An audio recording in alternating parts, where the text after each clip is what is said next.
You know the drill. You get to airport security, take your laptop out, shove your liquids in a little bag, and just hope for the best. But what if the real screening has nothing to do with what's in your bag? What if from the moment you walk in, you're being watched, analyzed, and even scored by a secret system you know nothing about? TSA agents are trained to spot behaviors and hidden codes that determine whether you breeze through or get pulled aside. Most travelers are completely in the dark about this, but you won't be. We're about to show you what TSA agents wish you knew so you can fly like an insider, sidestep that dreaded extra screening, and make your trip a whole lot smoother.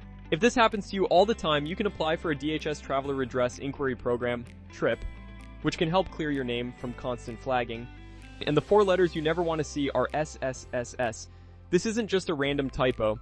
SSSS stands for Secondary Security Screening Selection, and if you see it, your day is about to get a lot longer. This little code triggers a whole series of extra, more intense checks. We're talking a full manual search of your bag, swabbing all your electronics for explosive residue, a full-body pat-down, and some very pointed questions. So, how do you get stamped with the dreaded SSSS? The TSA's secure flight system uses a mix of predictable triggers and pure chance. Booking a one-way international ticket is a classic. So is buying your flight at the very last minute, especially with cash. Even where your flying can be a factor, travel to or from certain countries can raise a red flag. Sometimes it's just your name being similar to someone on a government watch list. And then, there's the random factor. The TSA intentionally keeps things unpredictable. A late 2023 US Senate report mentioned that while travel patterns play a role, SSSS is most often assigned randomly. So even if you have perks like TSA PreCheck or Global Entry, you're not completely immune, though it does happen much less frequently to members. Here's the pro tip. If you can't check in online or at a kiosk, that's your first clue you might have been selected. Knowing they're looking for clusters of odd behavior can help you be more mindful, even when you're stressed. The TSA has behavior detection officers, BDOs, trained to spot passengers who seem unusually stressed, scared, or deceptive. They have a checklist of over 90 behaviors they're looking for. The full list was once secret, but it was leaked, and it includes things you might do without even realizing. Things like excessive fidgeting, avoiding eye contact, or sweating when it's not hot are all on the list. But so are seemingly innocent things like whistling, clearing your throat too often, or an over-the-top yawn. 1 or 2 of these won't get you flagged. But if you're showing a whole cluster of them, a BDO might wander over for what feels like a casual chat. Spoiler, it's not a casual chat. They're trained to ask simple questions while watching you for any more signs of deception. It's basically a stealth interrogation. Depending on how you act, you could be sent for that extra screening. The big debate here is that a lot of these behaviors are just normal travel anxiety.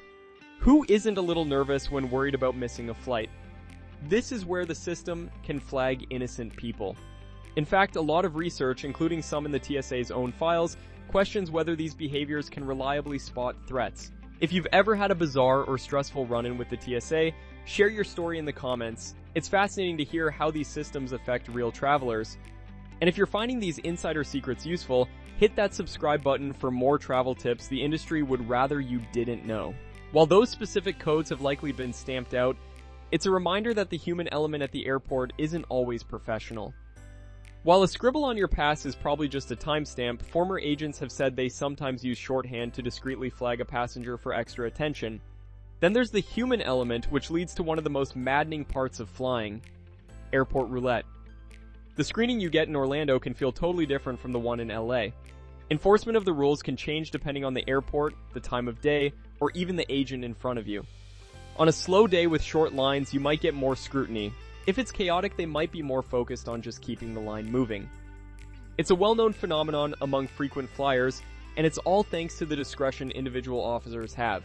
This is where it pays to know your rights. Use TSA-approved locks, and keep anything you can't afford to lose with you in your carry-on. The goal is simple: find anything that doesn't belong. This is where the better safe than sorry rule kicks in. The TSA's entire job is to stop threats, so if there's any doubt about an object, they're going to check it. That's why a dense block of fudge, a tangled mess of cables, or even a heat patch on your back can trigger a bag search or a pat-down. They aren't suspicious of you necessarily, they're suspicious of the shape they can't immediately identify. This thinking extends to your checked luggage. Every checked bag is screened, and if something looks weird on the X-ray, agents can open it when you're not there. They're supposed to leave a notice of baggage inspection inside your bag if they do. This is exactly why you should never put valuables, medicine, or fragile items in your checked bags. The process is built for security, not for being delicate.